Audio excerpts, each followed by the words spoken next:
आज बड़े घर की छोटी बहू में वह होने जा रहा है जिसने पूरे घर की नींव हिला दी है। एक ऐसा फैसला जो सिर्फ अहाना की नहीं बल्कि पूरे परिवार की किस्मत बदल सकता है। सुबह की शुरुआत ही तनाव से होती है। अहाना कमरे में खड़ी है, हाथ में वह फाइल पकड़े हुए जिसे वह अब तक किसी को दिखाने की हिम्मत नहीं कर पाई।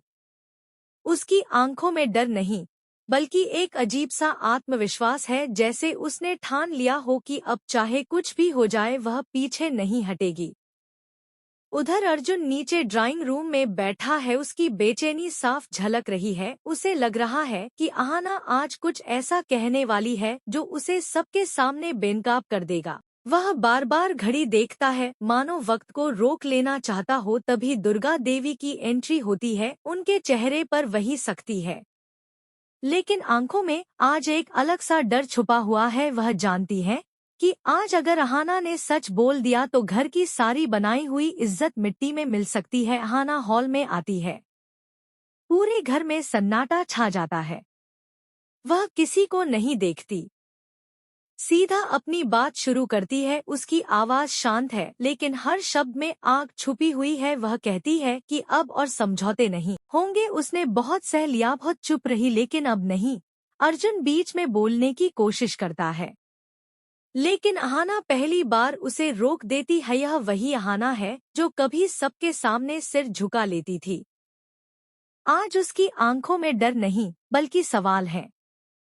वह अर्जुन से पूछती है कि क्या रिश्ते सिर्फ दिखावे के लिए होते हैं या सच में निभाने के लिए। यह सुनकर घर की बाकी बहुएं भी एक एक करके अहाना के साथ खड़ी हो जाती हैं।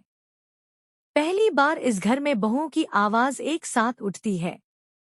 दुर्गा देवी यह सब देखकर हिल जाती हैं। उन्हें एहसास होता है कि यह सिर्फ अहाना की लड़ाई नहीं रही। अहाना वह फाइल सामने रख देती है। वह कहती है कि यह उसकी पढ़ाई, उसके सपनों और उसके भविष्य का सबूत है। वह अब किसी की इजाजत से नहीं, अपने हक से आगे बढ़ेगी, चाहे उसे इस घर में जगह मिले या नहीं। अर्जुन की आंखों में गुस्सा और पछतावा दोनों दिखाई देते हैं। वह कुछ कहना चाहता है लेकिन शब्द नहीं मिलते। पहली बार उसे महसूस होता है कि उसने जिस औरत को कमजोर समझा वही आज सबसे मजबूत बनकर खड़ी है। अपने कमरे की तरफ जाती है। पीछे पूरा घर खामोशी में डूबा हुआ है। दुर्गा देवी की आंखों से आंसू बह निकलते हैं। शायद उन्हें पहली बार समझ आता है कि छोटी बहू होना कमजोरी नहीं, ताकत भी हो सकती है। कहानी यहीं एक सवाल छोड़ जाती है, क्या यह घर अहाना की ताकत को स्वीकार करेगा या यह सच एक और तूफान लेकर आएगा।